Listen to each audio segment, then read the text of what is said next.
सूर्याच्या किरणाने जागलेल्या पूर्ण गाव, स्त्रियांच्या पायांनी गुंजलेले प्रत्येक विचार, सफलतेचं स्वप्न मनामध्ये बसवून स्वाभिमान आणि शक्तीने प्रत्येक मनामध्ये सजलेली होती. सोबत चाललेले सगळे व्यक्ती दुःख सुख वाटत होते. संतुलन आणि प्रेमाने गावामध्ये होईल शांतता. सकाळची सुरुवात होती काही बायकांसोबत, जे पाण्याच्या विहिरीजवळ उभे होते. ते मोटरनी बाल्डीमध्ये पाणी भरत होते आणि आपसातमध्ये बोलत होते. अरे झुमरी, कशी आहेस? मी तर ठीक आहे. तुम्ही कशी आहात? बस सर्व ठीक चालू आहे. बस गावाच्या बाहेर एक मेला लागला आहे. काय तू जाणार? हां, मी तर विचार करते. वाणी आणि कीर्तीला घेऊन तिथे जाऊ. आणि तू? माझ्यासोबत तर कोणी नाही राहत. मी तुझ्यासोबतच येईन. बिलकुल, किती मजा येईल. हां. तेवढ्यातच गावातले काही अजून स्त्रिया तिथे येऊन पोचतात. हां, दोघं जण बस एकट्यातच बोलत राहा. अरे आम्हालाही सांग, काय होतंय? काही नाही काकी, आम्ही विचार करतोय की गावाच्या जवळच्या मेल्यामध्ये जाऊ. अरे असं काय? तर का नाही आपण पण जाऊया? हां, जाऊ तर शकतो, पण चंदा काकीकडून लपून जावं लागेल. जर त्यांना माहिती पडलं की आपल्याला गावातल्या बाहेरच्या मेल्यामध्ये गेले, जिथे पुरुषही असतात, तर ते खूप रागवतील. अरे ह्याच्यामध्ये रागवण्यासारखं काय आहे? आपल्याला फक्त जायचंय आणि परत यायचंय. हा, चंपाताईंनी तर गावाच्या आतमध्ये पुरुषांना मनाई केली आहे. आपण तर बाहेर जातोय. तर ठीक आहे, ठरलं तर. आज संध्याकाळी आपण सर्व तिकडे जाऊया. सर्वजण सहमतीमध्ये मान हलवतात आणि आपापल्या घराकडे बाल्डीमध्ये पाणी घेऊन निघून जातात. दुसरीकडे चंपादेवी गावातली मुखिया आहे, एक गर्व आणि आत्मसन्मानाची महिला, आणि आपल्या घरातल्या पूजेच्या खोलीमध्ये ती भजन गात होती. तेवढ्यातच एक लहान मुलगी तिथे येते. लवकरच आपल्याला माहिती पडतं की चंपादेवीने कधीच लग्न नाही केलं, पण तरी तिने 3 मुलींना गोद घेतलं होतं. आई? चंपादेवी आपलं भजन सतत चालू ठेवते, ध्यानात मग्न होती. आई? चंपादेवी आपल्या मुलीकडे बघते आणि मान हलवून सहमती दाखवते आणि हाताने इशारा करते की ती तिच्याजवळ येऊन बसेल. छोटी मुलगी हसते आणि चंपाजवळ येऊन बसते. थोड्याच वेळात बाकी अजून 2 मुली तिथे येऊन पोचतात आणि त्यांच्यासोबत तेही बसतात.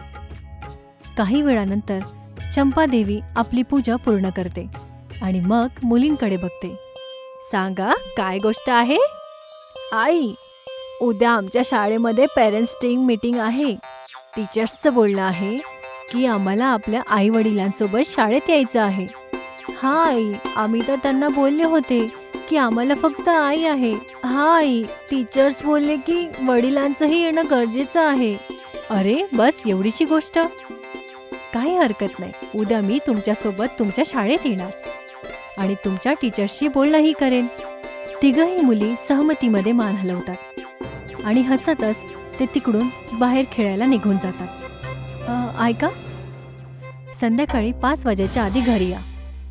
चंपादेवी हसते आणि त्या तिघांनाही जाताना बघते आणि आतमध्ये निघून जाते. इथे संध्याकाळची वेळ झाली होती.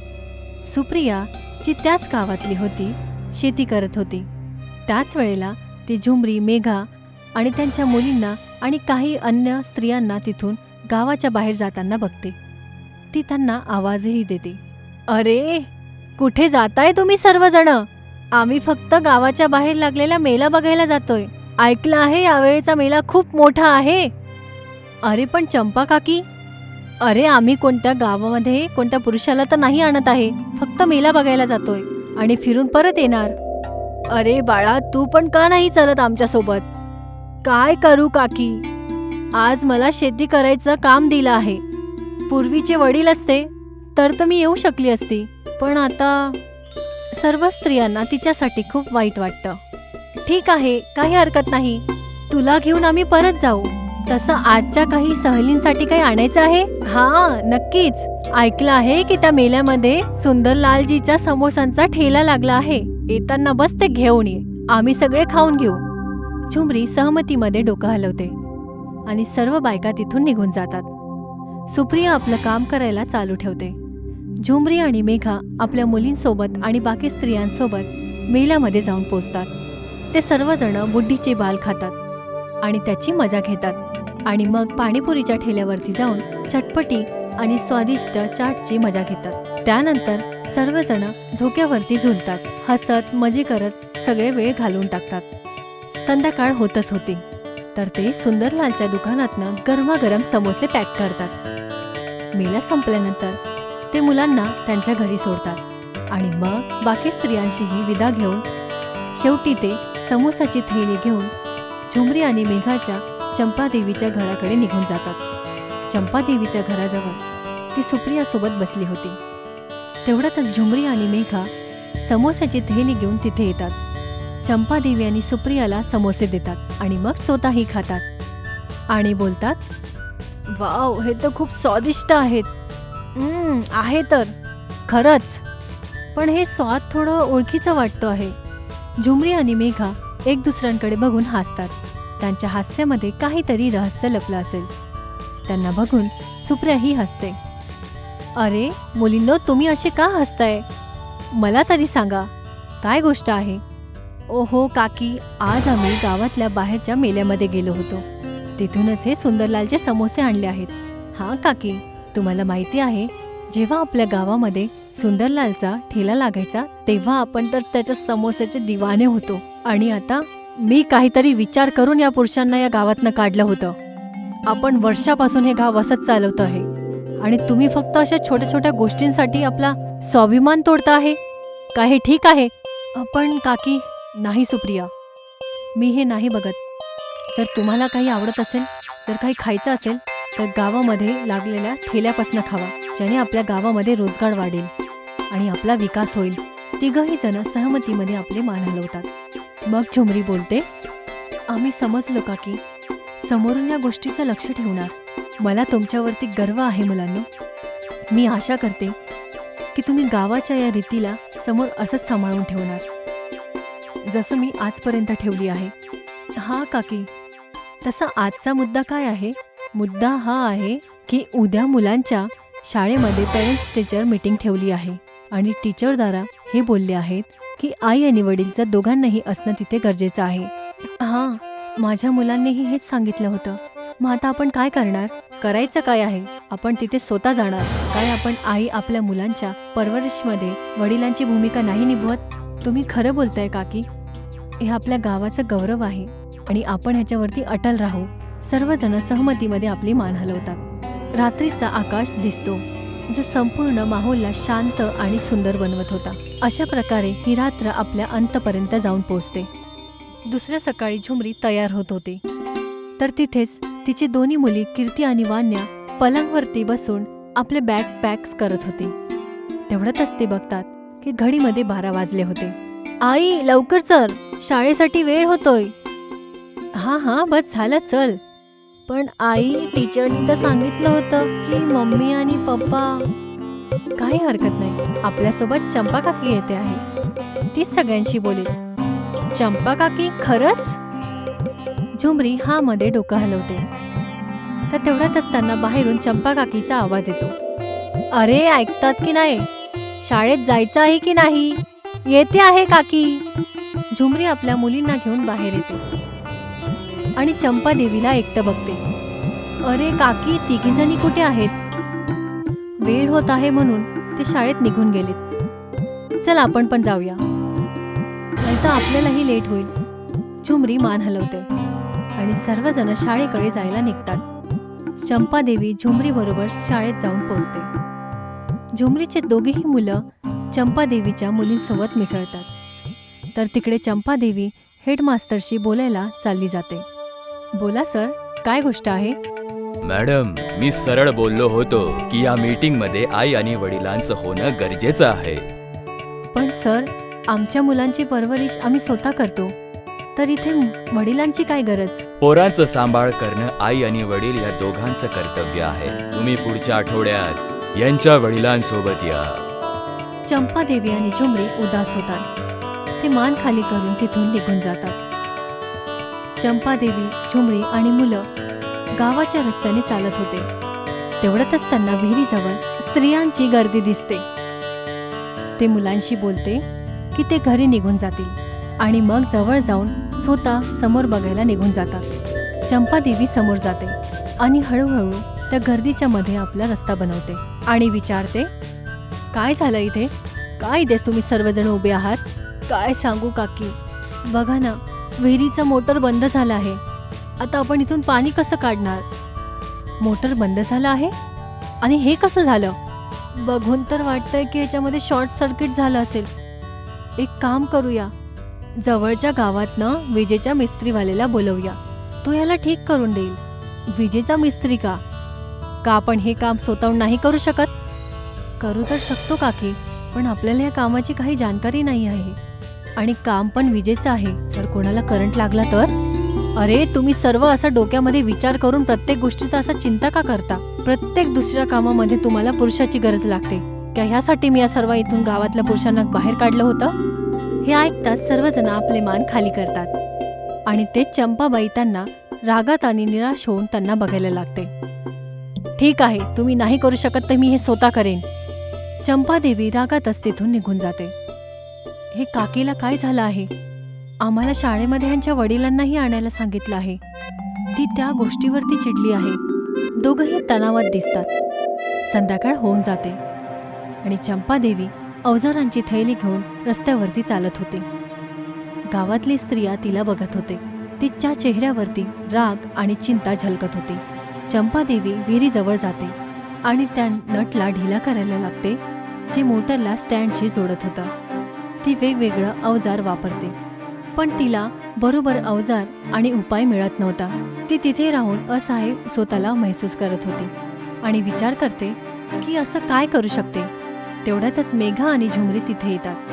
काकी, आम्ही तुमच्या स्वाभिमानाचा इज्जत करतो, यासाठी आम्ही इथे मदत करायला आलो आहोत. हा काकी, आम्हाला असं तुम्हाला एकटं बघून अजिबात चांगलं नाही वाटत आहे. आपण सर्व एकत्र काम केलं तर कामही लवकर होईल आणि आपण घरी जाऊन आरामही करू शकणार.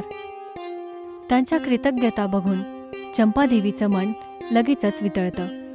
ती सहमतीमध्ये मान हलवते आणि मेघा आणि झुमरीही दोघी जणी त्याच्या कामामध्ये जुटून जातात.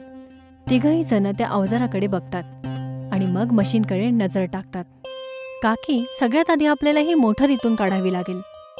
मी पण तर तोच विचार करते ना की कसं काढू, पण मला समजतच नाही आहे की ह्याच्यासाठी कोणत्या अवजाराची गरज आहे. झुमरी नटकडे बघते आणि लगेचच एक रिंच उचलते. काकी, असं वाटतं हे काम ह्यानी होईल. मेघा आणि चंपादेवीने जिज्ञासाने तिला बघितलं. पण झुमरी, तुला हे कसं माहिती? अरे, विसरलीस काय? माझा नवरा एका फॅक्टरीमध्ये काम करायचा. त्यांच्याकडे हे सर्व अवजार होते, तर मी हे बघून समजली. तिघही जण सहमतीमध्ये हसतात. असं वाटतं त्यांनी पहिली लढाई जिंकली असेल. मेघा रिंचचा उपयोग करून नट बोल्ट ढिला करते आणि नट बोल्ट हटवते. जसंच नट बोल्ट हटतो तर तिघही जण ती भारी मोटर उचलतात आणि त्याला जमिनीवरती ठेवून बघतात की त्याच्यामध्ये काय समस्या आहे. मेघा आणि झुमरी समोर जाते, पण चंपादेवी त्यांच्यासोबत काम करत होती. एक एक करून ते मोटरचे प्रत्येक पार्टला खोलतात आणि विचार करतात की ह्याला कसं ठीक करायचं. काकी, आपण हे सगळं खोललं तर आहे, पण ह्याच्या समोरचं तर काही समजतच नाही. काही हरकत नाही, आपण ह्याला इथेच असं ठेवूया. उद्या सकाळ जेव्हा होईल तेव्हा बघूया. आता आपल्या सर्वांना घरी जायला पाहिजे. मुलं वाट बघत असतील. तिघही जण घरी जायला आपल्या निघतात आणि निघून जातात. दुसऱ्या सकाळची सुरुवात गावाच्या एका स्त्रीच्या ओरडण्याने होते.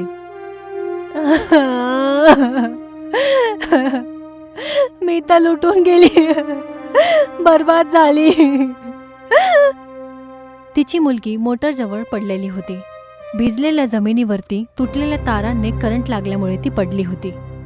सर्व गावातली लोक तिथे एकत्र येतात आणि सोबतच चंपादेवी, झुमरी आणि मेघाही तिथे येते.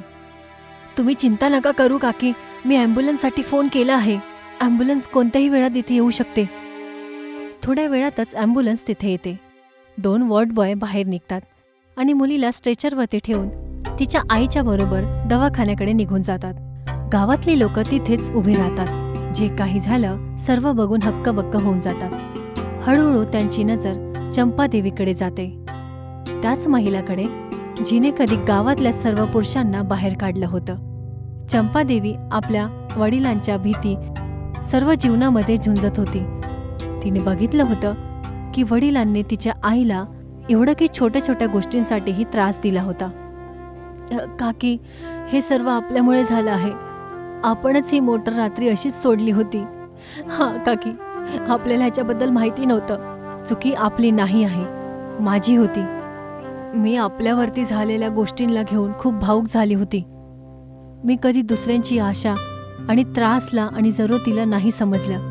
हेच विचार करून की सगळे पुरुष एकसारखे असतात, याच त्रासामध्ये शेवटी आपल्याला पुरुषच कामाला आलेत. अजूनही वेळ नाही गेला आहे ताई. आपण आता ही सर्व गोष्टींना ठीक करू शकतो. चंपा ही सहमतीमध्ये आपली मान हलवते आणि गावातली सर्व स्त्रिया एकत्र येतात. दुसऱ्या सकाळी काही पुरुष आपले बॅग्स घेऊन गावामध्ये परत येतात आणि काही परिवार एकत्र येतात. झुमरी आपल्या नवऱ्याला मिठी मारते. तेच त्यांची मुलं लगेचच धावत त्यांच्याजवळ येतात. त्यांच्या चारीकडे बाकी गावातली लोकही हसतात. आपल्या प्रियजनांना एवढ्या दिवसानंतर भेटून त्यांना गर्मजोशीने मिठी मारतात. चंपादेवीही तिथे पोचते. गावातली लोक एका घेऱ्यामध्ये तिच्या आजूबाजूला उभे राहतात. तिला सन्मान आणि कृतज्ञ नजरेने बघत होते. तुम्हा सर्व पुरुषांचा या गावामध्ये पुन्हा स्वागत आहे. मी तुमच्या सर्व कुटुंबांना असं वेगळं करून खूप चुकीचं काम केलं, पण मी आता या चुकीला ठीक करते. कारण आता मला समजलं आहे की या जीवनातला खरा अर्थ संघर्ष नाही, संतुलन आहे. या गावाला जेवढं स्त्रियांची गरज आहे तेवढंच पुरुषांचीही. मी मनापासून तुम्हा सर्वांचं परत एकदा या गावामध्ये स्वागत करते.